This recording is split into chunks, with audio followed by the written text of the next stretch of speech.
Adam, we can't hear you. I'm just talking. I'm just talking. Okay, ain't nobody hear anything, right? But if you're just joining, welcome to Tea and Conversation. I'm the host, Adam Winston. I am looking forward to tonight's discussion. We are got about 7 minutes, 6 minutes before we get started. Just as if you don't know, you can subscribe to my page, so you can always go to YouTube, subscribe. I need the subscribers, guys, so that you guys can all hear my wonderful voice, or at least know and keep up with me from week to week. Trustee Matts, how are you? Yes, I'm gonna fix the lighting, okay? I am better than good, sir. How are you tonight? Eyes tied, okay? And but I'm gonna be just fine. I'm just gonna adjust a little bit of the lighting. I can hear you, but I am gonna adjust some of that lighting in the background. Is that better? We see nothing now. Well, do you see me now? Yeah, much better. Now it doesn't look as if Jesus is opening up the skies to let you in. Well, Jesus wept, okay? Listen, how about the snow? We look like we got a little bit of snow coming. Are you ready for this, Cassandra? Did you turn on your heat yet? Just turned it on last night, came in from the Illinois Black Caucus Conference, and it was warmer in my garage because of my engine than it was inside of my house. Okay. Listen, I think that I got more calls today about snow and snow removal than I ever have. Ready or not, guys, you can wait till the last minute if you want to, but I don't want to do your snow anyway. I am looking forward to being able to do like this, like you do in the winter months. You know, have your hot chocolate while you're looking out there at the window. I want to be able to do that and be able to kind of sit back and enjoy my winter. So I'm looking forward to that. What are we doing for the trick-or-treaters? Are you into that trick-or-treating stuff? No, my light post is off, but our village is having trick-or-treaters on Saturday, the Saturday before Halloween, at our park district, Sergeant Means Park District, from 10 until 3, I believe. Okay. So if you're out there, guys, you're welcome to Tea and Conversation. We got about 4 minutes. We can actually start talking. Don't hesitate to be strangers. If you haven't been a part of Tea and Conversation, it is just a conversation about things and issues that affect our communities, whether it's Glenwood, I'm from Glenwood, Olympia Fields, Hazel Crest. It doesn't matter, guys. We're all in this together. But tonight's show, I know that it's going to be very, very interesting. And I'm looking forward to learning more and more about it. If you haven't subscribed to my YouTube channel, please subscribe to Adam Winston's Monday conversation, Tea and Conversation, guys. This is how we keep people informed, by doing these particular type of things. It is a casual conversation, so all I ask is that you raise your hands when you want to ask a question. If you don't, you can just put it in the chat. If you're on Facebook, you can put it in the chat. Keep in mind, this is streamed live, so whatever you say, it will be forever. Can and will be used against you. Well, I don't I don't want to say that it will be used against you, but it is a live show, so I would hope that everything that I say, I kind of feel like if you're about that life, you're about that life. So you don't have any issues with what you're going to say. And questions can be fielded on YouTube. They can be fielded on Facebook. Of course, if you want to join the conversation, you can always join right here live where you can see our faces. Guys, tonight's going to be a busy show. I would hope that if you're going to be talking, that you at least turn on your cameras. It is very difficult to take somebody serious when there's no camera with that face. I love people who get on Facebook but don't want to have a picture. You gotta have a picture, okay, guys? That's why they call it Facebook. At least that's what I think, but what do I know, right?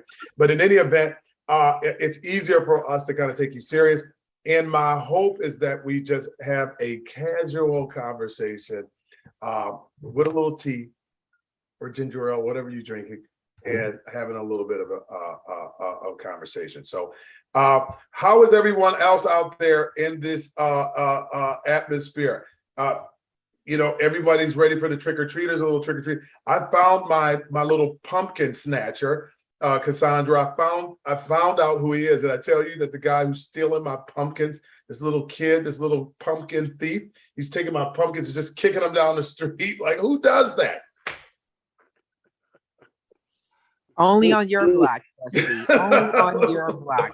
They wanted to welcome you onto the block by sending their little minions out, welcoming you on the block. Who steals a man's pumpkins? I mean, and listen, I would have felt better if he had taken the pumpkin and just carved it or something. You don't just take the pumpkin and kick it down the block. Like these little. His name might be Peter. You said what? His name might be Peter. No, his name is not Peter. You know what his name is? You're never gonna believe this, Vince. What's that? His name is Adam. His name is Saraje. What is it? Samaje. Well, it's Peter Pumpkin Eater. Maybe that's what he's looking for. He's trying to eat some listen, no offense to anybody out there who names their children Samaje, but you know what Samaje spells, right? I mean, what the name really is, right? Yes, James backwards. It's James backwards. Oh my God. I knew it was if your kid's name is Samaje, he's a pumpkin. It's just the way it is. It kind of goes with the name, And I know that's not my son because he actually goes, the reason I knew that is my son actually used that as his Twitter handle. It's Samaje? Yes, that's. Let me tell you something. He's a pumpkin thief. If he's going, he's in school at Texas Tech University, so I knew it wasn't him. Okay, well, listen. If you're in Texas, look out for the Samajes and take pumpkins and kick them down the streets, a little pumpkin terrorist. But in any event, I just wish the little kid would just take the pumpkin and eat it, as opposed to just kicking it down the block. In any event, guys, it is 7:00. Welcome to Tea and Conversation. I am your host. I am Trustee Adam Winston from the Village of Glenwood. I am excited about today's show. I didn't even realize. I'm just going to admit all. So, guys, please, if you want to speak, I'm going to mute everybody if it's too many people just going on and on. And all I ask is for just a little bit of raise your hand, be respectful, because there are a number of people on this particular show, and I'm excited about that. But my hope is that we can learn more from our guests and our panelists that are going to be here. We have Liz. Liz, are you out there? I got too many names, Liz. If you're out, I'm here. Hi, Liz. Liz, How are you, why don't you welcome to Tea and Conversation, guys? If you have not subscribed to my channel, I got a lot of people on here. I should have more than 20 subscribers on YouTube. But you can always subscribe to my channel on YouTube, because this is how I keep people informed, and make me one of your friends on Facebook or what have you. But Liz, why don't you start off by telling us who you are? Well, wait a minute. Vince, why don't you tell us who you are? Okay, let's start off because they all came. You know what that song? Who did you come to see?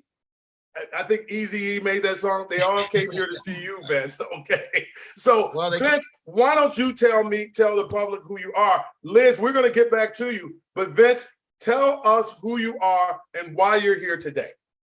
Absolutely. Well, first of all, thank you, Trustee Winston. I appreciate the opportunity. And for the most part, I'm here to basically talk about the Catalyst project, where we are looking to redevelop the Calumet Country Club, basically. And pretty much to put out, dispel any rumors, and to basically just lay out facts and show that we're here looking at doing what's best for Hazel Crest, in our opinion. But we definitely open up the doors, and we're looking forward to, the conversation, because at the end of the day, we're here for the community, and it's not about making money or getting rich or anything like that, because if that were the case, the place would be a cemetery right now. Because that's pretty much what was on the docket before myself and my partners got involved with the piece with Mr. Walt Brown of Diversified. So real quick, I've also got my partner, Mr. Jerry Lewis, online as well, who will be helping, field questions and talk about, our proposed plan. But again, our purpose is to have community engagement, and we're not waiting. We're being very proactive. So we're looking to have these dialogues and these conversations because, again, the plan that was proposed 3 or 4 years ago when Mr. Brown first acquired the property It's totally not the plan that we came up with after engaging Mr. Brown. And when the call went out that he basically was having problems and was going to turn it into a cemetery, a partner of mine was like, there's no economic development in a cemetery. It's a dying business, right? And so we basically took on the project. And after seeing his plan, quite frankly, I was shocked as well. I was like, man, where's the community part in this? Because basically the original plan was looking at 95 acres of being an industrial park with basically a bunch of trucks in the whole nine. And without us knowing the background or anything, we immediately jumped in and looked and was like, well, this doesn't really look like it's dealing with the community. And to Walt's credit, he gave us an opportunity because he's not from here. And we are from here. And my background is I spent some time in entertainment space, into the different marketing aspects, doing programming. I've been in government, and I think that's where I met you all. I used to be in the governor's office. I was the director of public engagement and civic affairs under Governor Bruce Rauner the last 2 years of his administration. And my whole premise in doing that job was to talk about things that basically benefited the community. So we took this as an opportunity to engage Mr. Brown and come up with a totally different plan. And so when we keep hearing everyone talking about the old plan, it has nothing to do with this new plan. And, we've seen some of the things that are said, saying that we've increased the industrial space, and a lot of that stuff's not true. And we're just like here just to basically lay facts and talk about our project, and we're open to discussion. And, even though we only have an hour here, every Thursday, we have an open house at Calumet Country Club to literally engage the public and talk to people so that we can have these in-depth conversations, because we plan on meeting with groups. We're not waiting for the village to do the engagement for us. We're engaging right now because, again, we're not running, we're not hiding. We believe in our project. We think it's a strong project. And so I think that's enough about me. And if I'd like to. So Mr. Bass, and I appreciate you. I appreciate you coming on. I know that this is a really sensitive subject for many of the individuals that live in Hazel Crest, that live in Homewood. I remember one of the trustees in Homewood. She was, I think one of the guys got beat up with a sign out there, and another guy with a guy had on a clown suit. I also know one of the trustees, who's no longer a trustee, was accused of a whole lot of other stuff. This, and I have to go back just a little bit, Vince. How did we get here? And maybe that'll help the public understand why, what is the concern? And I guess for me over in Glenwood, all I see is a development that's coming. Liz, I'm gonna get you in there. I see you, but how did we get here, right? What caused this ruckus? Well, go ahead, Jerry. Well, a little bit. Hi, my name is Jerry Lewis. I'm Vince. I'm the partner of one of the partners, the managing partners of Catalyst. And so when you ask the question how we got here, and we can't talk about the history of what happened previously in Homewood, because we took over the development at a time where it had already been de-annexed from Homewood. Okay. And apparently I can't really testify in positivity how we got here. Only thing I can talk about is what we were given and the concept we currently have to move things forward. So if you want me to elaborate on that concept from this point forward, then I can do that. But I can't go back in history.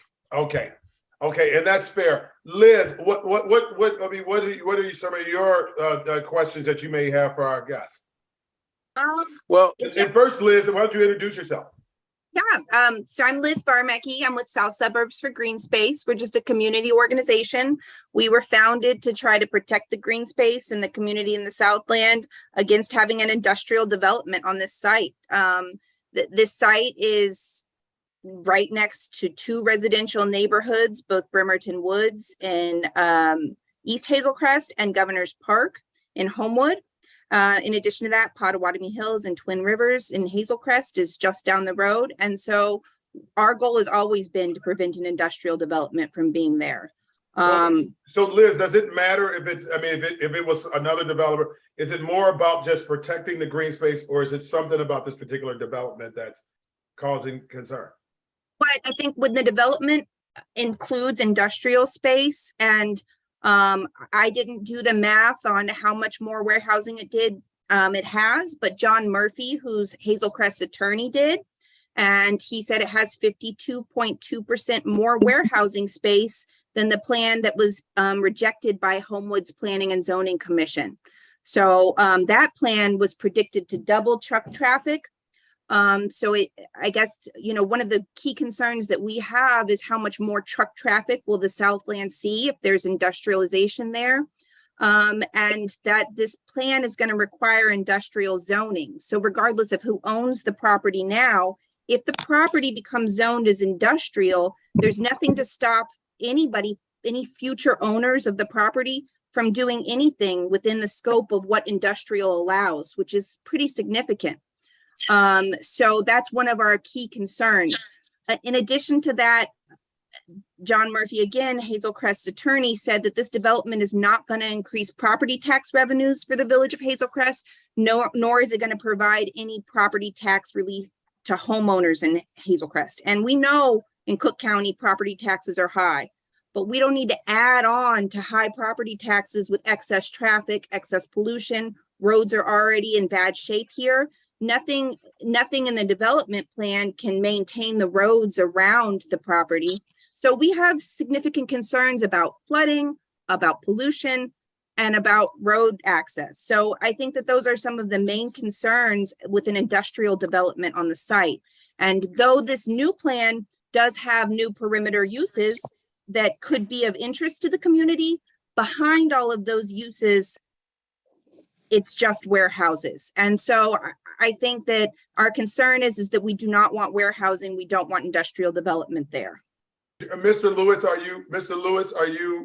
so I guess listening to some of the concerns that Liz expressed, and I'm certain that she's speaking for a conglomerate of people, how do we make this work, right? I mean, is there a way, or Okay. you try? Well, let's first of all, let's kind of walk backwards a little bit here for a second. Our design is not, and our zoning is not an industrial zoning. First of all, it's a PUD, it's a planned unit development.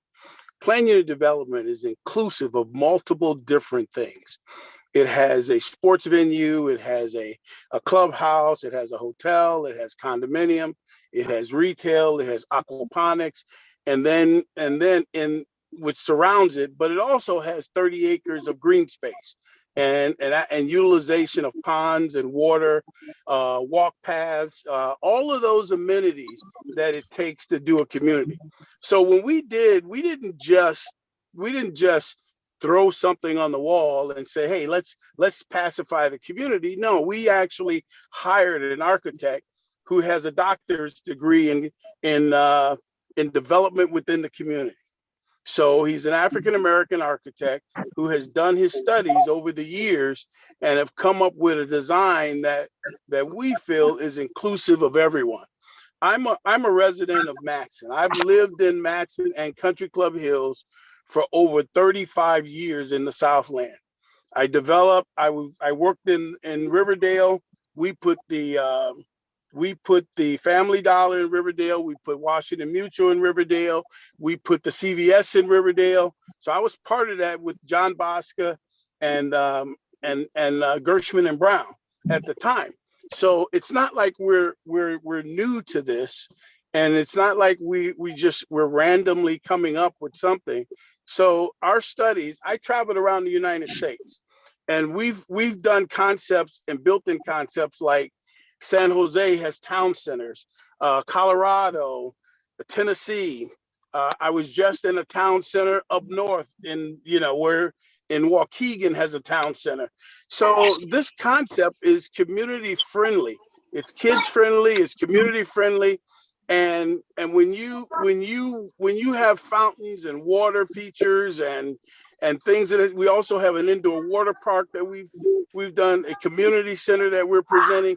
So we have actually appealed based on our studies and what's needed in Southland. You know, when the school over at in Matson got built, and they built that sports complex, and they built those interior. They built football field, baseball field. I'm a guy who traveled with my son all over the United States playing hockey. And then when he played football in local South suburban area, I got 7 grandkids that played literal sports, every sport in Southland. So to me, it was to me and my team, it was more important for us to keep the continuity and the growth of what Southland was all about. So Southland is about people. It's about gathering. It's about awareness. It's about having that which is, I don't have to go to Waukegan. I went to Waukegan to a comedic venture this past weekend. It was beautiful there. It was a lot of walking and a ton of people of all colors and nationalities, and they meshed together, and there were kids walking, and this is at 9 o'clock at night. And it was such an inviting environment to where that's what we want to create. We're about it. We're not about money. We're about environment creation. Now, in addressing that, which is warehouse, our partners within the warehouse are retailers too. They're large retailers, and we're looking at I personally am putting a prefabricated housing plant, which is going to create 400 jobs, and we're going to manufacture housing for various different empty lots throughout the South suburban area, throughout the city of Chicago. So this is a growing product. This is something that people, this is what creates jobs with incomes of greater than $55,000 a year. So we're not just going to put a truck. The difference, let's talk about the difference of what it was to what it is. The commercial park, absolutely, when you're doing warehousing, it's more square footage, but it's 50% less trucking. So 65% less trucking, because trucks come in, they drop off their products in the warehouse. And we all know that the United States currently, we went through from 2019 till now, and the pandemic taught us a very, very good lesson. It taught us that if we can't manufacture our own products, then we are in trouble. We got in trouble in the United States because we couldn't deliver milk to communities. We could if everybody realized, remember, grocery store shelves were empty. They were empty because we were trying to import products from China and from Malaysia and all over the world because we could not supply our own country. And so therefore, because we couldn't supply our own country, the job market dropped, supply chain dropped, product costs went up high. So we're not just building warehouses for the sake of building them. We're building them because of the demands in the market today. And also, we're putting in an aquaponics facility where we're going to grow fish and vegetables. Yes. And we're going to teach classes. We're going to teach classes in high schools, and so it's an education component. So this whole process. So Jerry, thank you very much. I want to open it up a little bit, guys, because I have a number of people that are on there. I'm not even going to try to repeat every question that somebody's asked. If you have, I've been trying to keep up with it. So you are. So please, thank you. That helps me tremendously, Mr. Bass. I'm sorry, Adam. Adam, can I say one thing? I'm sorry. I just have a question because I want to jump back to zoning really quickly. If it's not industrial, what type of zoning would it require to have this kind of development? And I think that's a main question for a lot of our group members. Zoning is very important. So what kind of zoning is this project going to require? Warehousing. It will require, it's a planned unit development. But is it industrial? I guess. A PUD. Okay, no, I meant, is there industrial zoning? Okay, but you keep cutting me off, and I'm trying to answer what a planned unit development is. I'm trying to answer Liz's question. So let me answer Liz's question, and then we can go from there. A planned unit development is a development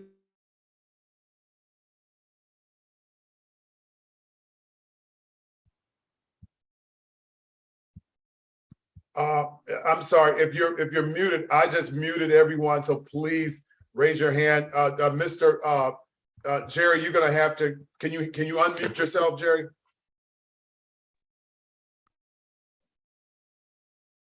Yes, I just did it. Okay, I just muted so that we can kind of keep the topic on task. But go ahead. Yeah, I was basically a plan unit development is a development that's inclusive of multiple different zonings. And so what that does, it allows you to put hotels, entertainment, retail, warehousing, and sports venues, food venues, all of those things within a plan unit development. It gives you that flexibility, because if you just do it industrial, retail is not industrial. You can't do retail in an industrial environment because of the fact that the zoning doesn't allow it. So then why Liz, does I hope your that answers plan your question. have warehouses right next to commercial? That doesn't make sense. Okay, before you speak, please identify yourself because I can't keep up with everybody. Say your name and then go ahead and ask your question. Yeah, my name's Casey. I'm wondering how what you said makes sense. If a plan unit development doesn't allow industrial, then why are you proposing industrial? That's not what I said. I said a plan unit development allows multiple different zonings. So it allows you to do, when you say industrial, it allows warehousing. We're not talking about a truck venue or truck stop or intermodal facility. We're talking about warehousing. So the difference of the warehousing is such, if you go to Lincoln Highway and Cottage Grove, and you see all of those the trucks that's there, they move trucks around all day long, and the lot is full of trailers, and it's less of a warehouse facility. It's more of a cross docking. So when you have an intermodal has cross docking. It doesn't have warehousing. When you have warehousing, you have a ton less trucks. You have cars, but you do not, and you have more square footage because you're storing products inside a warehouse. Okay, wait, just one at a time. So please state where you are. I see Eric Crump, you're on. State where you are and where you're from. So identify if you're from Hazel Crest, you're from Homewood, Glenwood. Please state your name and where you're from. Who's Eric? I guess you had your hand up first. Okay, Eric Crump with the Homewood Flossmoor Chronicle. I live in Homewood. I wondered if we could get some specifics about the estimated truck traffic in the new plan. So we're comparing apples and apples. I mean, you mentioned that it would be 65% less truck traffic. Is that in reference to the original proposal that Walt Brown presented to Homewood, which, as I recall, the estimate was about 300 trucks per day in and out. So we're not. Yeah, if to answer your question, Eric, and I'll give an example. We did a new study on the current development as far as traffic study. And we also have the old traffic study. So in the comparison to that, when you're doing a warehouse facility, let's take a square footage example. In a intermodal facility, the cross docks are elongated and they're probably about 100 square feet or 300 square feet. And if you take a site of that size and you do cross docking in there, you're talking the land usage where there's storage and parking for trucks becomes about 60 acres of parking with trucks alone by itself. In a warehousing concept of which we've proposed, the truck traffic as well as the truck space to house trucks is not conducive to a warehouse location. So we're more than happy to take that comparison by this Thursday and show that difference for you. So that's a very good question. And we'll be more than happy to answer that and show that in writing for you. Thank you, Jerry. Rachel, tell us where you're from and you're next with your question. Hi, hello. My name is Rachel. I live in Homewood. I'm actually in Governor's Park, and I live about 2.5 blocks from the property in question. I hear you speaking there, Mr. Lewis, about how it's just going to be warehousing versus like an intermodal and things like that. What kind of warehousing are we talking about? Because I've heard through the rumor mills, and I know rumors are rumors, but that we're talking about cold storage. For those of you who don't know or haven't heard me at previous meetings, I'm the daughter of an over-the-road truck driver who drives for a refrigerated company. I know what a cold storage facility looks like. I know what they sound like. I know what kind of trucks and trailers get parked there. I know that you can park a refrigerated trailer and disconnect, and the refrigerated trailer will still run on its own refrigeration to keep those goods cold. Those trucks are loud, those trailers are loud, and you can hear them well over a block away. So therefore, I guess my question is, if the truck itself is leaving and the trailer is staying, what kind of noise mitigation are we looking at now? Because again, it's by two massive neighborhoods. These are the things that I don't think are being addressed. Thank you, Rachel. Okay, they are because we have never entertained freezer storage. I just finished developing the West Loop, and what we did is we actually got rid of all of the freezer storages in the West Loop area, and they're now retail, and there's some storage facilities and things like that in the West Loop. So when you talk about freezer, having freezer storage, what we're entertaining in that site as is, again, one of the facilities is going to be a prefabricated manufacturing home facility, which is going to take up about 300 square feet of production area. So that's with wood and machinery, doors and windows.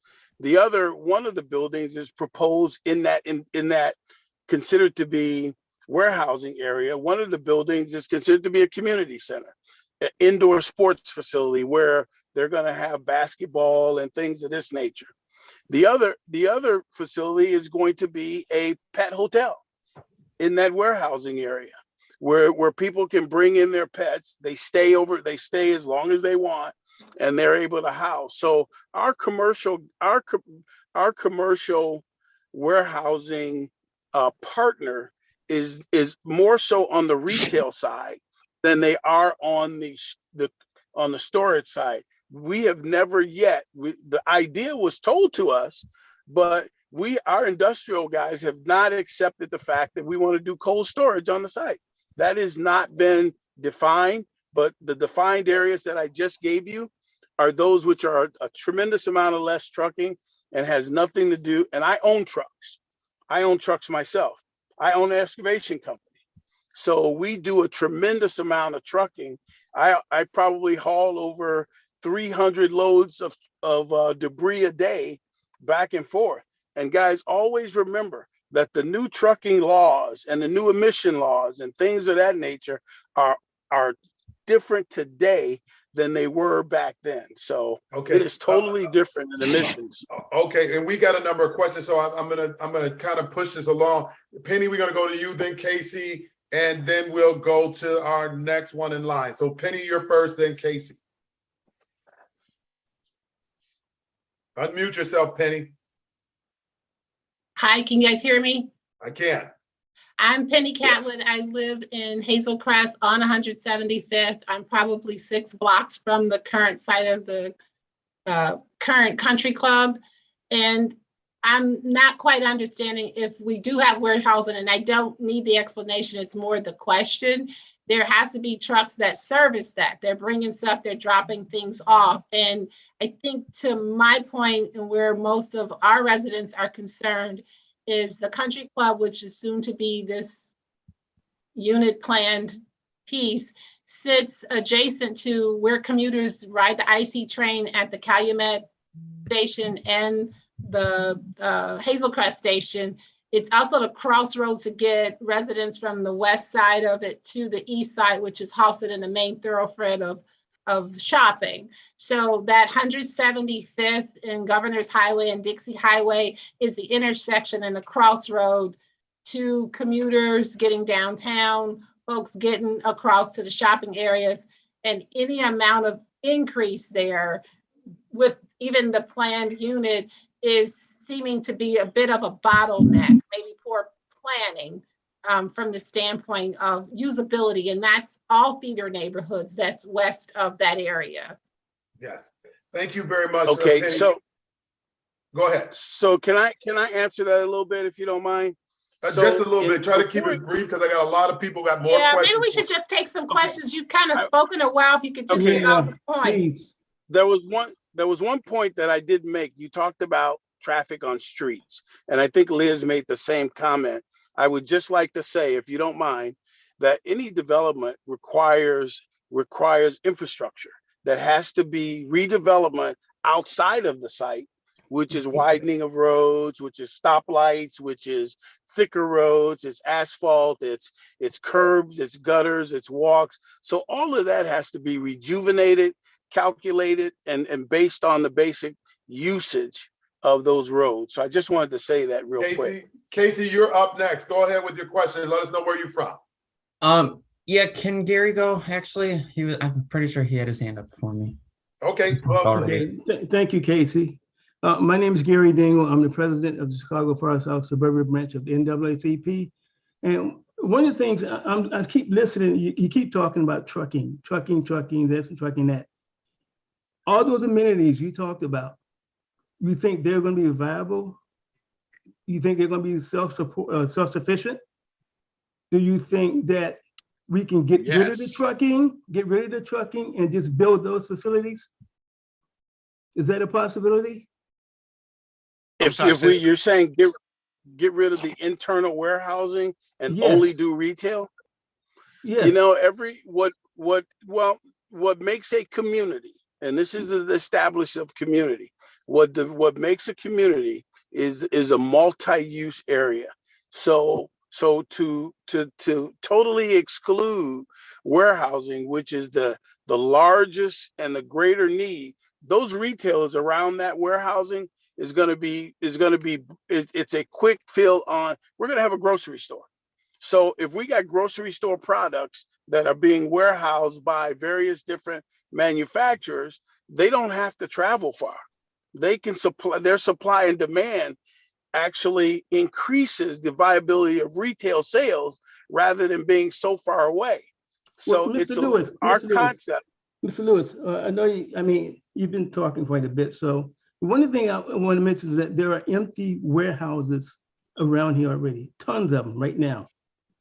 And if we can get rid of the trucking stuff, it might be an easy path. No, we don't, the community doesn't want trucking. They don't want the warehouses. I mean, why the trucking? Why is that so important? Why is it, I'm sorry, but trucking throughout the state of Illinois is important. Sir, you're missing my point. I know it's important. It's important throughout the entire nation. But why in this community do we need it at this property? So Gary, if I may just jump in here, Gary, where would you like to see it? And again, I mean, trucking. Where would you like if for this particular development? What is an ideal area for you or any of us? No, because again, I know it's one of those things like nobody wants an Airbnb in their community, right? But everybody stays at Airbnb. Where would you like this thing to be? Well, for one thing, the green space is probably the first choice. If we don't have green space, all the amenities they talked about, if they're going to be there and be self-sufficient, we don't need trucking there. Okay. Otherwise, Casey, what's your question, Casey? Casey, tell us where you're from and what's your question. I'm Casey. I'm from Homewood. I live down the street from this property, and I mean, what Gary was saying was kind of what I had to say. I don't feel like you listened when Liz opened. We don't want trucking. We don't want warehouses. So you don't care. That's not why we're doing this call. We don't want to hear it. Like, that's not what we're about. We're here for green space. But trucking would not do anything for our community. There's people going to the train station there. They're going to have to navigate around all these trucks. That's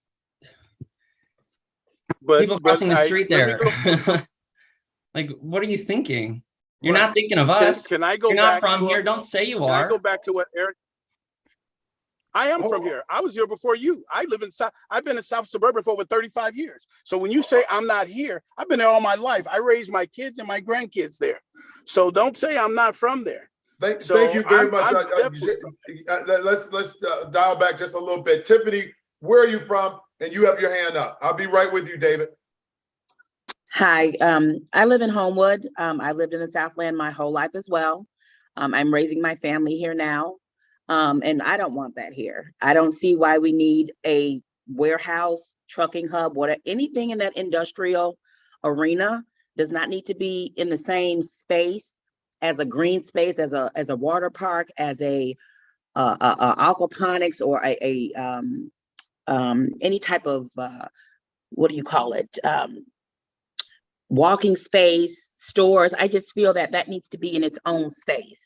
And I just don't understand why it would be in the same space. Why does it have to be? And I just want to backtrack, because when this whole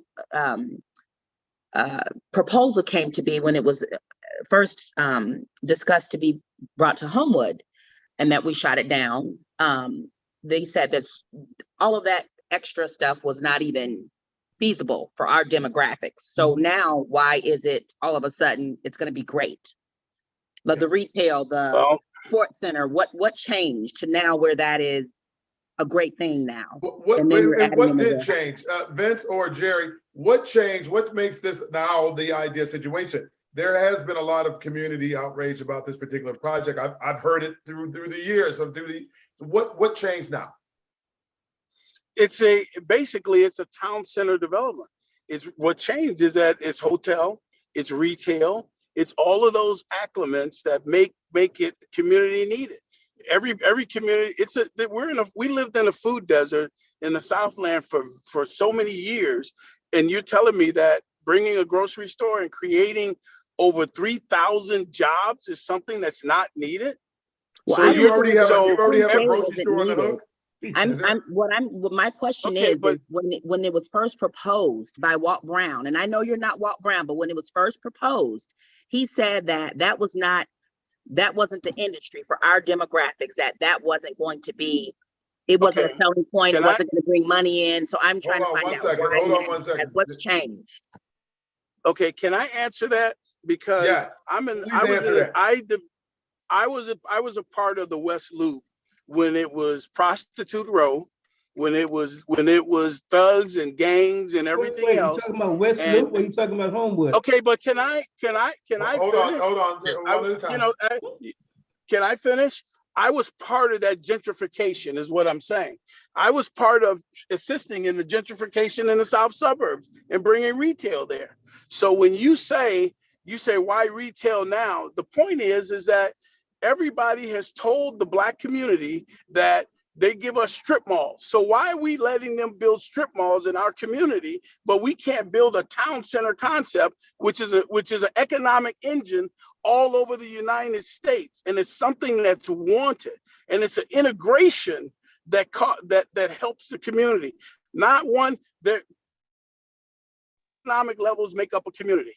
Thank you very much. And I agree with that. That's fine. Just lose the warehouse. Hold on. It's just a warehouse. I'm not disagreeing with that. But what I'm saying is, when it was initially proposed, they were saying that it wasn't. We were trying to find out why couldn't it become either green space or housing or a park, and they were saying no. So I'm just trying to find out what changed. You were able to change their mind? Yes. Can I say something here? I'm sorry, I haven't had that much of an opportunity to speak. Can I say something to Tiffany's point?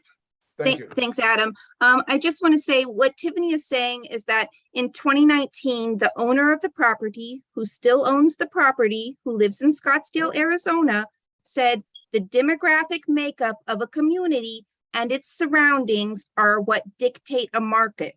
And so that's what he said. That's why he said that the only viable use, then that was a quote, and that was in reference to the only viable use for this property was going to be industrial. So I think, to Tiffany's point, what in our demographics of the Southland has changed since he wrote that in June of 2019? He said it would be industrial only. So what has changed? Jerry, so can I jump in real quick? Can I jump in real quick, Jerry? So Liz and Tiffany, what's changed is Catalyst Consulting Group. People that are actually here, that have actually know what's going on. At the time when Walt Brown acquired this property, Walt Brown had one motive in mind. It was based on a conversation that him and Homewood's mayor, or whoever the powers that be before he even purchased the property, came about. So he wasn't even thinking on those lines, and some of the stuff that he was talking about then things have changed over the course of 3 years. And so when the opportunity arose that what was the alternative was going to be a cemetery. And as a cemetery, that means it equals 28,862 grave sites. That's pretty much the docket that was on the board, where he got an offer to basically make it a cemetery. And we were like, that makes no sense. And because we had a mutual friend who was, we kept up with the project after we heard about the whole trees over trucks. Like I say, we didn't know anything about that. And when we did our research and saw it, we were like, we see the issues and the problems of the community, and here's some things. So we went out and did market studies and got Dr. Johnny Mullins, and to the people that on there said he's not an architect, I'm going to get all his credentials and have that posted. And we invite you on Thursday. I'll have him there Thursday so he could talk about what actually changed. Like I say, as a community psychologist, he basically has done research and talked about, here are the things that are viable that could sustain this community. And we came back to Walt Brown with that plan as an alternative to it becoming a cemetery. And he agreed. But if the property is... Go ahead, Liz. Yeah, thank you. If the property, though, has to have warehousing to do this development, because that's going to be the money maker, and then the property will have to be zoned as industrial to have the warehousing, despite a PUD, that still requires the property to have zoning. A PUD is something that works outside of zoning. We did a bit of research on this when the property was up at the Zoning Board Commission in Homewood. So we understand how PUDs work, but we also understand the property will have to be rezoned. And Listen, so if the property has to be zoned as industrial, then that's still Walt Brown's original plan, saying that industrial is the only thing that our demographics can support. Liz, if you don't mind, for our listeners, please explain what a PUD is for those people who may not know. Yeah, so Jerry was right. It is something that can have mixed use within it, but it's something that has to be approved by a zoning board commission. But the property itself is still going to have its own zoning. A PUD is like a development that would work within a zoned property, and you would say, well, this section, we're going to have something special, and we're going to go to the zoning board, and the zoning board is going to say, yes, in this section, you can do something special with that.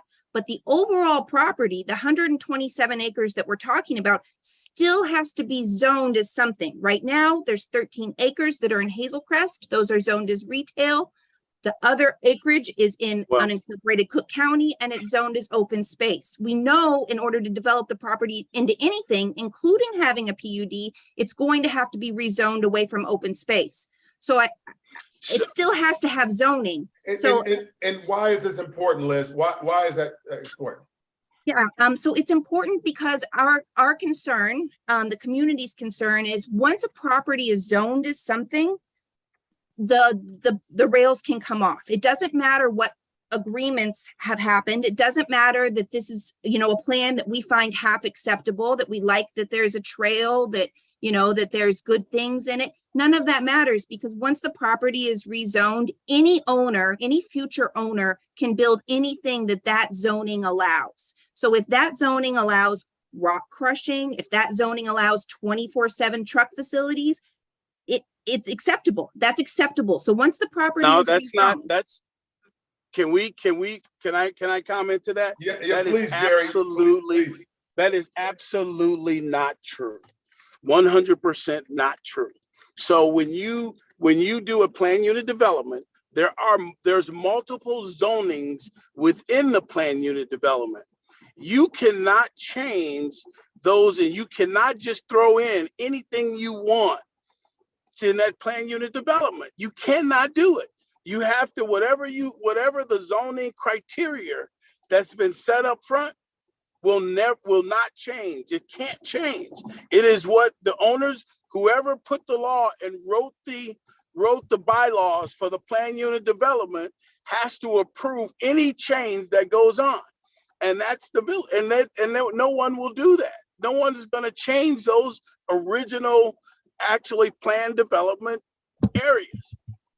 Why would no one do that? The rails, because we own it. We still own the land. The issue is going to be, at the end of the day, Catalyst will own the entire land. We are not selling off parcels to people other than someone we know is going to sign on board and get it approved with the village, along with the village, that this property will remain as it's been within the planned unit development confines and stay the same.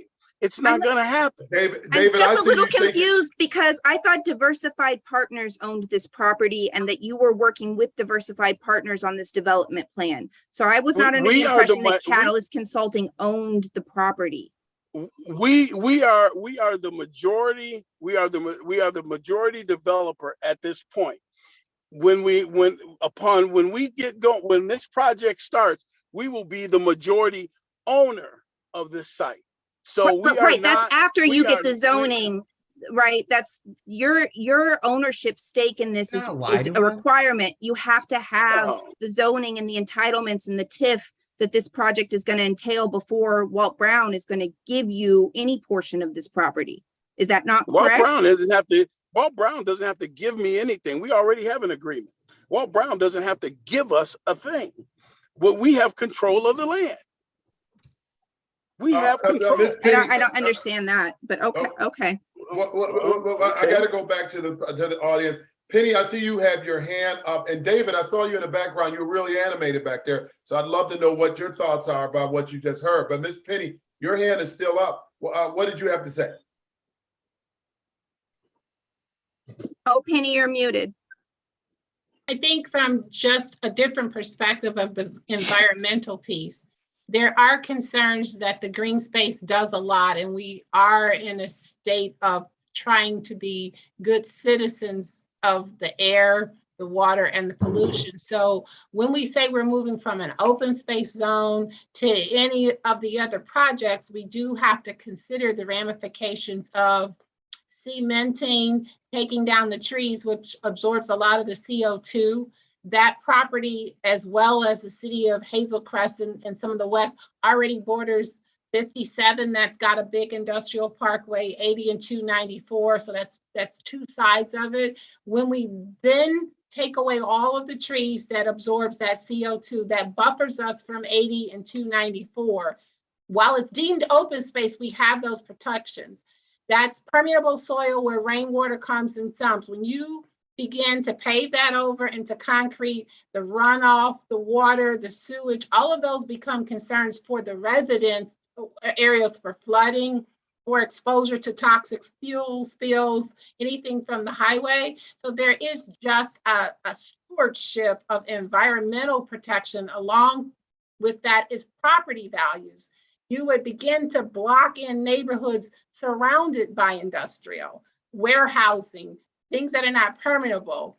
So that's another concern. See, people live here and property values have gone up or they stabilized, housing is in demand, and to bring any form of industrial or paving over the CO2 and the border things that kind of help protect some of the absorption of the fuel and air quality that we have now is a threat to property values, to wellness, health. We have to figure out and be a little more innovative as to if it is developed, does it have to be that? Because open space can be profitable as well. And I'm not certain if you would want to be walking or renting a hotel room, looking at trucking or the views of what is there that make that unattractive. I don't know the feasibility that that's a viable business model. You said a splash. So we just don't see. So a few things. Again, what we've done is we have not gotten rid of trees. We've actually relocated trees, and we're putting them in through and out, and it's going to be a multitude of trees throughout the entire park, around the perimeter of the entire development, throughout the inner workings of the development itself. But you so would have we to have say taken that the ones that are there have to be moved for this percentage of development. That's the difference between an open space. No, it isn't, because basically flat grass and golf course doesn't have all open. It's partial open space, and partial trees. So it's not, you're making it seem as if that golf course is 100% trees, and that's not a true statement. No, it's green space, it's permeable soil. I mean, we are talking about But permeable hotels here's and the parks thing. and parking lots. But here's the thing, runoffs, that's the reason why we've created 3 large ponds where Which could water be mosquito retention. Those are infested. already there. Yeah, here we and go. What are you talking No, about? that's not. Stop. No, that's Oh not my already God. there. What we're doing is that we're creating ponds. We're creating those. If you look at the development, which it appears nobody has thoroughly looked at the development plans, because we've put 3 massive ponds around the existing drainage, and then there's mitigation of that. Every development, whether it's residential or whether it's commercial, has retention ponds. I live in a development with 5 retention ponds in it, and we mitigate the mosquitoes and everything else. That's what part of mitigation is for. It's not just putting something in and not taking care of it. So that's where. I don't want to cut you off, but I do want to say something about that acreage, Jerry. That acreage that you're talking about with the ponds, that's part of Cherry Creek. The Metropolitan Water Reclamation District will not let you alter that waterway, so you have to leave that as green space. Hold on, but Liz, let me cut you off. We're not touching that. We're not touching that. We've already went through the issue with Army Corps of Engineers. What we're complementing that with is 3 massive ponds that are over 28 feet deep. So take a look at what's there now and take a look at what we're adding. So we're adding retention to that. We're not taking it away. Jerry, do you have the plans? Do you have the plans, and are you able to share that with the people on the show? I can share that, and we've actually have a link, and Vince can talk to the link that we have. I'm gonna put the link in the chat. Thank you. Casey, your hand is back up. Do you have another question or? Well, yeah, on the drainage. So, I mean, Patrick made a point in the chat, ponds aren't necessarily the problem. The grass absorbs rain, green space absorbs rain. So once the ponds fill up, all that water is going to be running down into the neighborhood just north of the highway, which is Hazel Crest proper, I believe. No, that's not true, because what we're doing is we're putting geothermal in the entire site. So geothermal uses those ponds and the pond water to cool and heat the entire site. So around the entire area, there's grass areas. We're going to put grass rooftops on. So there's various different things that are gonna mitigate. Right, there's still the 3 ponds in the the northwest section that you're not touching. Those drain into Hazel Crest proper. And that area, it floods. You can see on Google Maps where it floods along the creek there. And it's only going to get worse if this is all paved over. No, absolutely not. Because the runoffs go into the ponds. The ponds accept the water.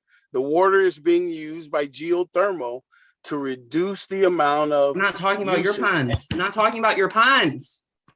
I know what you're talking about, but yet and still those things are calculated. That overflow will be remedied, and when we do the retention ponds. I'm sorry. Gary, you've been quiet, Gary. Yeah. What else do you want to add to this conversation? Yes, it's it seems like you guys have figured this all out. I mean, you have answers for everything. But the issue is, have you done any real marketing? Because it seems like the people in the area don't want it. So are you planning on bringing people in to use these facilities? Is that what the goal is? Because now we're talking about more traffic, people coming in. I mean, the thing is, what are we talking about here? So to be honest, one more question. Who actually, who's paying for everything? Who's going to pay for the hotel? Who's going to build it? Who's going to own the facilities? Who's going to run it? Where's the finances coming from for all this? I'm kind of puzzled. I mean, because you say you own the property or you're going to have complete control over it, but Diversified Properties own the property. It is one of the concerns that not enough people just know about. Absolutely. going on? Absolutely. And that's pretty much what we're looking at doing is, again, with this whole conversation has really been between, and I'm not, don't take this the wrong way, but a smaller faction than the entirety of the whole community. And the purpose of what we're trying to do is actually bring our plan, proposed plan, to everyone. And to our surprise, we did not know that all of Hazel Crest didn't really know what was really going on, because it was a Homewood issue. And now that it's bigger than just a Homewood issue, our goal is to bring the entire community in, because where there are some, you're never going to have 100% agreement on anything, but we can't just allow a few without listening to the whole entire body. So that's why we're doing these open forum sessions on Thursdays, as well as doing a full PR campaign so that people can look at our plan outside of just the group that's on this call right now, but the whole community as a whole. Because I've seen in there with someone saying, what's wrong with a cemetery?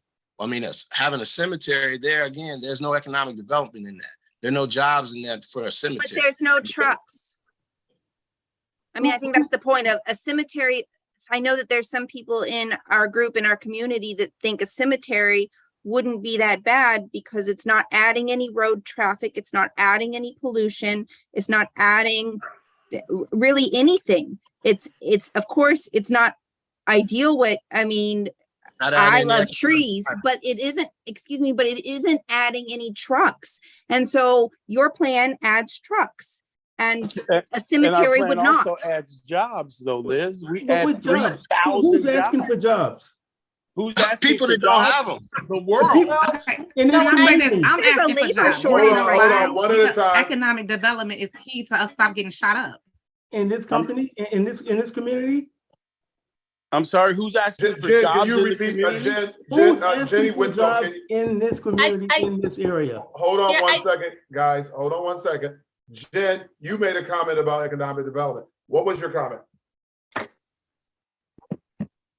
They said who's asking for jobs? I'm asking for jobs. You know how you end crime rate? You increase job rates. You see how much Harvey's getting paid per capita right now? The average household in Harvey makes $35,000. The jobs that they're bringing to our community will pay them $70,000. They're shooting up the South. They're already killing us. They're shooting up the Southland area. Have y'all not seen that? Well, Dalton just had 11 shootings in 1 week. Penny, 1 minute, Penny, 1 minute, Penny. Go ahead, Jen. We had 11 shootings in 1 week in Dalton, right? We just had a liquor store shot up in Dalton. What do y'all think they're gonna keep coming? They're not gonna stop. This is not gonna stop and be like, oh, it's the borderline. These guys don't have a borderline. It's because we don't have any economic development. Amazon is paying what? Pennies on the dollar to workers? This is not sustainable. If you mad about something in trucking, be mad about Amazon and all the damn trucks they got run down our streets, because that's causing more pollution than having a facility in one centralized location that has aquaponics in it that we put there on purpose. Because guess what I said? Aquaponics does naturally. It absorbs pollution.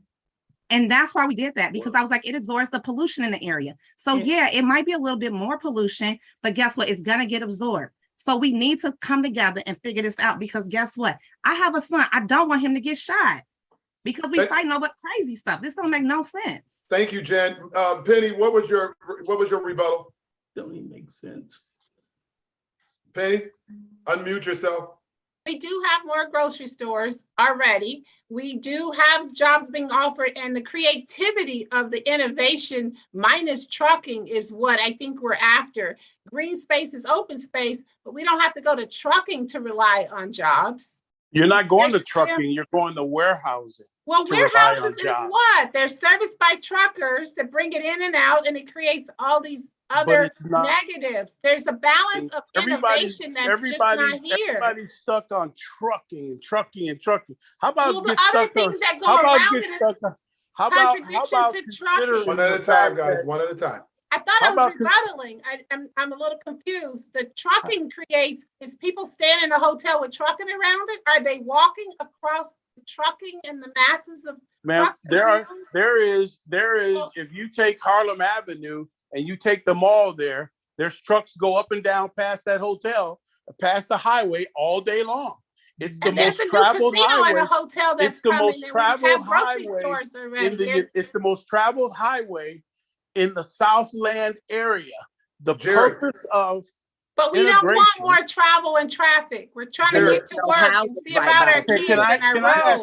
Can I ask one guys, simple question? Okay, Jerry, are there sidewalks going to be included in this development? Oh, absolutely. There's going to be sidewalks, stoplights, crosswalks, all of that is going to be included in the development. But we don't want to walk around fuming trucks and warehouses. Kids but get you're not, sick, you're Okay, going off guys, I'm going to mute everyone. Rachel, what's your question? Rachel, I'll be right with you, Marcia. So, I'm not necessarily getting stuck on the fact that it's trucking, even though that's what goes to warehouses. To Jenny's point, when she mentions that Amazon pays pennies on the dollar, please show me any other warehouse that isn't doing exactly what Amazon is doing. They are the standard issue model for these kinds of jobs. It'd be like saying, well, you know, Walmart only pays their employees $14 an hour, like Meijer isn't doing the same thing, or Target isn't doing the same thing. If you're going to turn around and offer said warehouse employee 17 to Amazon 16, it's still not a living wage maintainable job. So Rachel, to answer your question, hold on. Can I comment on that? Go ahead, Jerry, because I'm about to say when we designed it was. I'm sorry, I'm going to mute everyone. I want to get Marcia on because she's had her hand up twice. So hold your thought, Jerry. Go ahead, Marcia.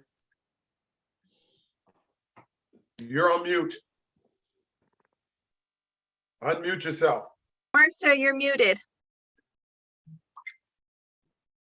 David, while she's figuring it out, what's your question? David, you're on mute too. Okay, you got to unmute yourself. Sorry, first time, long time listening. Yeah, I know we just keep going back to the same conversation about jobs, and yeah, it's going to be a lot of warehouse jobs, but I'm just trying to figure out why we need more warehouse jobs. We've got 3 already Amazons within a 10-mile radius of my home. We've got a UPS just 10 miles south in South Chicago Heights. We've got ABF trucking. We've got a new one breaking ground at Glenwood Dyer and 394. And then we still have the Cubes that hasn't been finished and hasn't opened up yet. And Country Club Hills, that's easily the size of all 3 Amazons put together. But the problem is Amazon stopped building and they don't have full employment at any one of those facilities now. So how are you going to promise jobs to people that the people here aren't taking in the first place? David, you just broke news here. 394 and Glenwood Dyer Road. I'd like to know more about that. Marcia, you're on. So I'm Marcia, but I wanted to also reiterate again that we have several on the major roads over there. You have 159th. You have industrial. You have Amazon. Every major road in the south suburbs have major Amazons. You have all kind of industrial stuff, and nobody's thinking about our kids. You also have a school right down the street from there that I went to and grew up at. You don't need to continue to bring trucks in that area. It's absolutely insane that we're even having this conversation. This is a community. It's surrounded by 3 different communities. You have Homewood, you have Hazelcrest, you have East Hazelcrest, and you guys want to smack dead in the middle include something like that. That's just ridiculous. Why? We don't want it. Can I answer those 2 questions? Let me say something. Let me say one other thing. Matson is looking for new development. How about move that idea to Matson? It doesn't fit in Matson. It does. No, it doesn't fit here either. All right.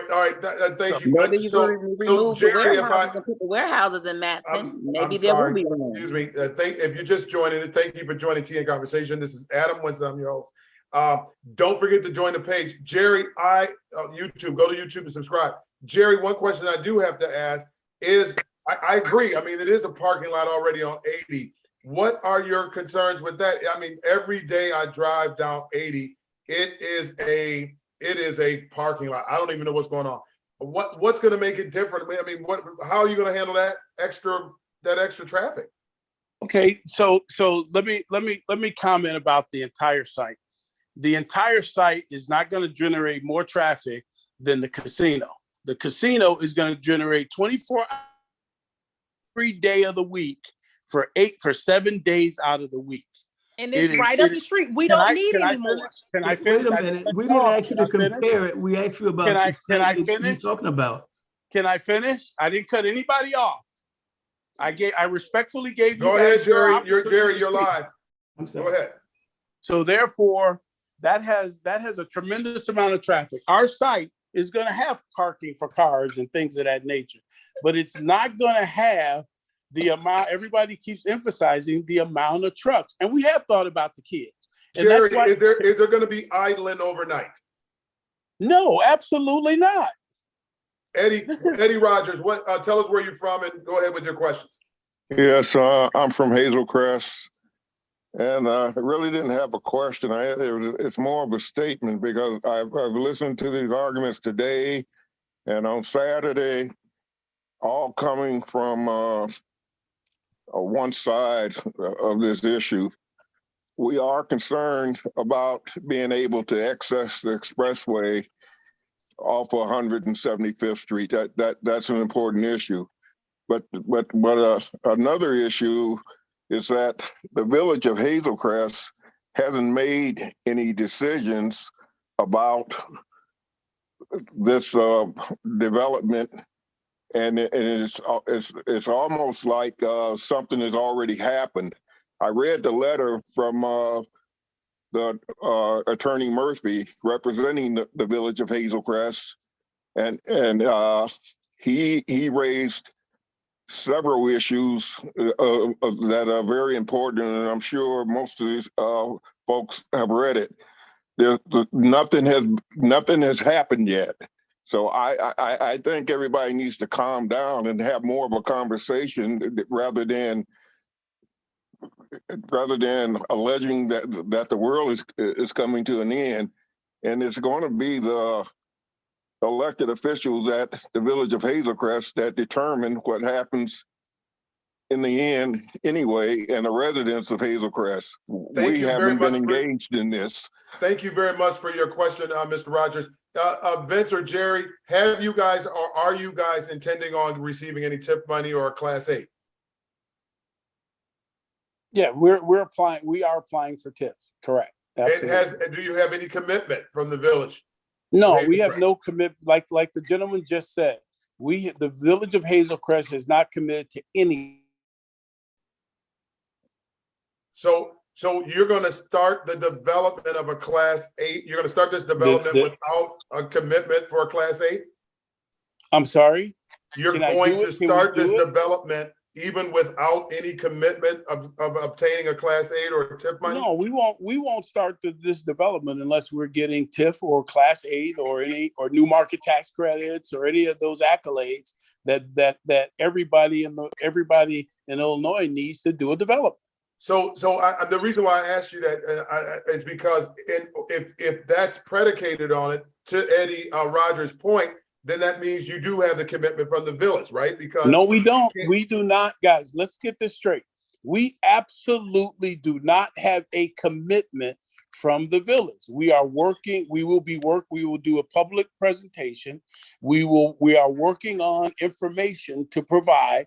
We have done all of our studies such that we can present to ask for those items. Mr. Decker, thank you for joining the conversation. What is your question? Well, it's more of a, hang on. I know you wanted video, so I'm sitting here on my couch. As I said multiple times in the chat, I mean, if this is something that has to be pushed and sold and gift wrapped and made to look so pretty with so much resistance, I mean, can we even discuss alternatives or talk about doing a development without trucking or figure out how we're going to deal with traffic on I-80 or any of the other main thoroughfares that are already gridlocked? I mean, I live northwest of there. I mean, quite a ways in Midlothian, but I mean, I drive all over the Southland. It's a mess already. So all these issues and concerns that are valid, they're not just people criticizing or people complaining or being nitpicky. These are very serious concerns of people, and they're just kind of being ignored and swept under the rug or made excuses for. So I mean, if I had any say in the matter, it would be a big old no. as it stands. I mean, it's obviously we all want development, we all want economic development, we all want jobs, but look around. There's not a store around that doesn't have a help wanted sign. People are dying for employees right now. I'm one of them. Yeah, Miss Liz, Liz? After hearing all of this, I mean, have the developers swayed you any? No, I mean, they haven't swayed me. I don't think that was going to be their intention. I mean, no offense to everybody. But I do think that we've brought up some really valid points. If these perimeter uses are going to be viable, then why can't they be done without warehousing? I think is a very, valuable point. Another point that somebody had just messaged me that I thought was really important, if there's going to be prefabricated homes manufactured on the site, aren't those going to be oversized loads when they leave the site? So then they're going to be not just normal trucks leaving, they're going to be really big trucks leaving. And what is that going to do to being able to travel up and down, our roads that we use to just get around and go to the grocery store? So absolutely not. These homes are, Liz, to answer that question for you, these homes will fit on a typical flatbed because they will not be wide loads. They're not the typical trailer homes that you see traveling up and down the expressway where they have wide loads behind. They fit on a normal flatbed. It's like having an erector set. So that there's components that go out, and those components go out on a typical flatbed truck. So, and that's how it's delivered to the site. So Mr. Lewis, I just want to clarify, as you say that it could fit on a regular flatbed versus a extra wide. Are we then talking about the manufacturing of tiny homes or pre-engineered trusses? Absolutely what are we looking not. at here? They're prefabricated homes. They put together like an erector set. Right, No I'm familiar. than, I actually grew up in a pre-manufactured home. I know, I'm familiar. Well, but I'm a guy who designed prefabricated homes. Okay. So I've been part of that that have put that together. So they're modular pieces that go together. They're not wide loads. They're not tiny homes, all of that. It's like taking connection points and putting it together. Well, Jerry, I got just a couple of questions that I'm getting on YouTube. I'm just gonna read them off. I mean, I know that we've extended the time, and I don't mind, and I appreciate you guys being here on Monday with our tea and conversation with Adam Winston. Can you speak more on the safety piece of this particular facility? That's one of the questions that's being asked. Where exactly are these 3,000 jobs coming from? You mentioned the jobs. The people want to know where exactly are these. What's going to give you 3,000 jobs right there? Like what's going to drive? What's the makeup? So actually, 400 of those jobs are within the prefabricated home plant and the window plant and with the doors. So those are wages that are 55,000 and up. So they're union wages that are going to be incorporated within that manufacturing of that. Then you have retail jobs. You have retail jobs. You have hotel jobs. You have grocery store. You have aquaponics. You have restaurants and all of those things that are going to go into this site, which will create those 3,000 jobs. No different than it'll create 4,000 construction jobs. Okay. Casey, you got your hand up still? Yeah, I had one last question. So I'm worried about how the developer plans to fund this because I have heard Mayor Ellsbury suggest that it would be funded by the Southland Revitalization Act, which is concerning to me because that is very similar to the TIF districts that we have all over the Southland of Chicago. And those essentially the property owner won't be paying taxes for many, many, many years, and the residents will have to pay those taxes. And that's taking money from our schools. And, to Jenny's point, one way to reduce crime is to educate our children. So these property developers are going to be taking our money from our children's schools. Nope, that's not true because the Southland schools have a right to claim up to 40% of any TIF funding that goes into, so up to 40%. So if that tax revenue generation is, I'll just use $100 million for the residential portion of that residential portion creates over 40% of that dollar value can be up to 40%. So that's not a true statement that it takes money from our schools. It's not, it adds money to the schools. So you're still saying that the residents are going to be paying their taxes though? What? What do you mean? I don't understand that statement. Can you quantify that statement, or I don't understand what you're saying. I'm a little confused on what everybody's talking about, because if what do you mean of 40% of what? Because if the schools are only going to get 40% of the taxes that they were entitled to, then doesn't that mean that you're getting 60%? Right. Absolutely. No development goes forward if they're claiming taxes to be able to do infrastructure. Infrastructure is based on, we're not getting 60% to put in our pocket. It's paying for those things such as infrastructure, such as the things that we don't want. But it's for infrastructure for that property. For commercial, it's infrastructure for streets, stoplights. No, it's not. I'm sorry. Yes, it's not. it is. No, TIF money does not. I don't know what TIF money does not go towards streets. TIF money does not go towards streets. TIF goes for streets. I don't know where. It goes only into actually the TIF specialist that we met with. Off-site streets. That's what. And I suggest you look him up. His name is Tom Tresser. He has a few books on this. It does not. I guess you guys need to look up Ernest Sawyer, who's our TIF consultant, and he will explain to you what those TIF dollars are for. They do go for streets. I don't know whoever said they don't. Yeah. Well, yes. It's at what cost I'm sorry. Please. You're muted. You're muted. At what cost do we want to divert the money? There's a risk to it. There's a health issue. There's a possibility that this doesn't work, and most people are not for it. So to divert any money for a possibility of something you don't want, don't believe in, could be harmful, and takes away green space may not be justifiable. So this TIF. So retailers, so jobs. What you're telling me, retail stores, hotels. We have retail stores. No, we don't. No, we don't. We have a new hotel coming in over in Homewood. That's not to say we want a hotel. So Jerry, if I could jump in here. One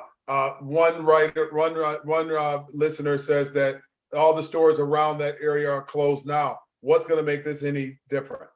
So therefore, the median income in the South suburban area is $65,000 a year. The amount of rooftops and the amount of things that are happening in the South suburb area is that major retailers love rooftops. They want to see homes. There's a tremendous amount of homes. So no one has ever capitalized on that, and no one likes strip malls. Nobody wants to park their car in a strip mall and be hit or robbed or anything. Strip malls aren't conducive. They don't create positive traffic. They really don't. Strip malls are being vacated. Can I finish? I didn't cut you off, ma'am. So can I please finish? Don't cut me off. I didn't do that to you. Okay, go ahead, Jerry, with your question. So strip malls are being vacated all over the Illinois area, and they are not money generating and they're not job generating.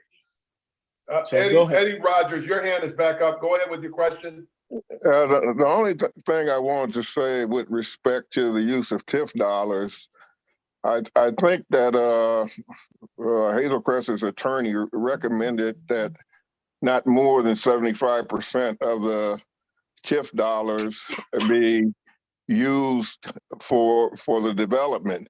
And basically, the way the TIF works is the developer pays the taxes on the property, the new value on the property goes to the village, and the village then reimburses the developer for however long the TIF is in place. Number of years the TIF agrees that they agree to. The maximum is 25 years before it sunsets. So all of those things would have to be negotiated, with the village of Hazel Crest. Correct. we're Just to having this clear up that issue. conversation. We're having the conversation to say residents don't want to divert funds for this kind of development. We're having They're the not diverting conversation because funds, ma'am. The development is but you have to take it from the somewhere to get it. That's only if it's successful. One at a Only if time, it's guys, successful. one at a time. It's The only if it's conversation, successful. I think I was talking, I was speaking. And I think the conversation that you're having is not with the residents of Hazel Crest. Most of the residents of Hazel Crest haven't had a chance to speak because they haven't been educated on this issue at all. I was informed that on Thursday there would be a meeting over at Calumet Country Club where the residents would have a chance, an opportunity to ask questions. So people, absolutely, yes, sir. This is just a precursor Mayor, to it. It's and President representative. Osbury spoke to this on Saturday to our homeowners association, and his statement was that no decision has been made with regard to this project. That they have to have two open meetings, one regarding the acquisition of the land, another regarding the TIF. So This is what we're saying. This is a precursor. These are the things that people are concerned about. It's nothing wrong with having a precursor to it because I'm no not saying discussion there's has happened. anything wrong. I'm saying that the residents of Hazel Crest have not been engaged. And I'm not sure that it's just the residents of Hazel Crest that this affects. It affects everybody coming west through that corridor. It affects the possibility of spillage. And there's not just this little vacuum of Hazel Crest. That's concerning. These are public roads. And to divert money means we want to take the risk and give it to think this is going to be a better. We're not. Yes, ma'am. I heard you on Saturday. Right. So, this is not. So really, guys, and I want to just bring this all home because I don't want to take advantage of anyone's time, but the reason why we were having this on TN Conversation was really to try to see and learn more about this particular presentation. I knew that it was going to be something that we were going to have spirited discussion on both sides about why and why not this project should take place. But my hope was that we would at least get a better understanding of what's being proposed on that particular property, and so that we can try to find some sort of happy medium. I don't think we're going to be able to do that this evening, unfortunately, and we may not ever be able to do that. But I do appreciate our host, Liz, you too. Don't think just because I haven't picked on you a little bit, but I appreciate you coming on and fielding some questions and working as that counterpoint. Because I don't know all of the parts on here. So I've learned. But we really appreciate you giving us the space to have two points of view on here. The one thing that I am concerned about, and this is just from a person who also works with John Murphy. It seems like every place where he's at, there's a trucking stop coming. That's what he said. I don't know if I like that, but in any event, one of the things that I hope that we can have more discussion. What is the proposed, Vince? What is the timeline on this? Okay, I mean, you guys are right now. If you had a magic wand, I know you just open it up tomorrow, but you don't. What is the timeline or that you're hoping for and for this project to move forward? And Liz, I'm going to give you a rebuttal to that. What is your timeline to get this thing, whatever you'd like? Well, let me answer that question on the timeline. The timeline can't be addressed until we start having meetings with the Village of Hazel Crest from a perspective. So we need those approval perspectives to give a legitimate timeline. It is a projection that a development that will go over a period of 5 years. Okay, Ms. Liz. Our timeline is really based on what is happening in Hazel Crest as well. We know that starting in, well, really for more than a year, the developers have been looking to Hazel Crest for the development because we know they need municipal services from Hazel Crest. And then we know that this summer things have gotten a little bit more serious with Hazel Crest. And we just want to make sure that, to Eddie's point, that everybody in Hazel Crest is aware of the issue and is hearing both sides. That's super important. When it was before the zoning committee in Homewood, we did outreach both in Homewood and over in Potawatomi Hills. So we recognize that this is an issue that doesn't really matter as far as municipal borders, this affects us all. And we know that more outreach needs to be done in Hazel Crest. And that's our plan, is to continue to let people know in Hazel Crest the detriments that we see a warehousing facility would bring to the community.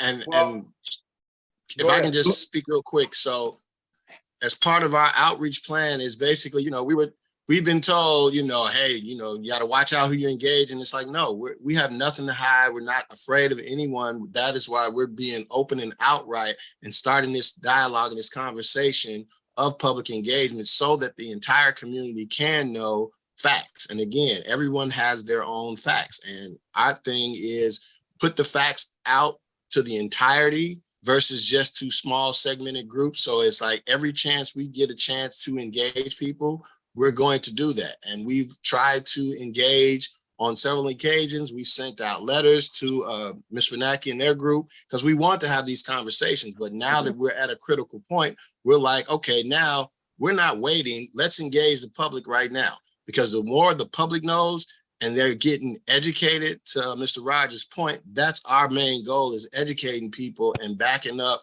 some of the things that we've said with actual data points, fact, and these studies. And again, none of that's going to get solved in a 1 hour conversation. Like I say, I'm late for another one, but I didn't want to just jump off of this, but I do implore and ask, please meet us on Thursday. Every Thursday, that meeting we will be at Calumet Country, at the Calumet Country Club Clubhouse. Yes, we will be there to engage and to, absolutely. We look forward to that. And we look forward to hearing it, and we compliment you on that, because I think you're going to hear more from the residents. And this is not a bad conversation. It's a precursor, and no part of City Hall has had this. So thank you. And we look forward to getting the word out so you can hear from our residents. Well, and I would like to thank each and one of our guests that joined me tonight on our Monday Tea and Conversation. And I hope you join me every Monday at 7 o'clock, because we always have different topics on. We got a lot of stuff to take care of over in the Southland area, but we only can take care of it when we start that discussion. So thank you for joining Tea and Conversation. Don't forget to like the page. Vince, are you taking me home? Absolutely. Well, tell the people good night. Liz, you get yours to tell me good night too. So you first, Vince. So again, we thank you all. Again, we sat in meetings, we've done a little research, and again, that's where this plan came from. And we look forward to more open discussions and dialogue to educate people and to come to some type of compromise, if we can, to actually move forward with this project that we think benefits the, you know, the whole group, maybe if not just a small group, but it's the best for, we're just trying to do what's best for Hazel Crest. And with you all's engagement and hopefully the rest of the community, we look forward to doing some great things in the village of Hazel Crest. Liz, take us home. Okay, I just want to thank all the community members for coming out and asking all their questions. And I think that a lot of really great points were made. I do want to say, though, I do not believe in alternate facts. I think there are sets of facts, and then there are sets of opinions. And so I think that we did a good job here of bringing up valid points, and I hope that we can see everybody on Thursday and bring up some more great points. And again, quick question, what time on Thursday? 6 o'clock. Yeah. 6 o'clock at the Country Club. What is it again? Tell us again. Calumet Country Club. Calumet Country Club. It's my next door neighbor, I know. Okay. All right. Well, and again, I'd like to thank each and every one of you for joining Tea and Conversation, where we do this every Monday about issues that are important to us. So until next Monday, you guys have a great night. Good night. Thank you, Adam. Good night. Thank Thank you. you. Thank you. Take care, everyone.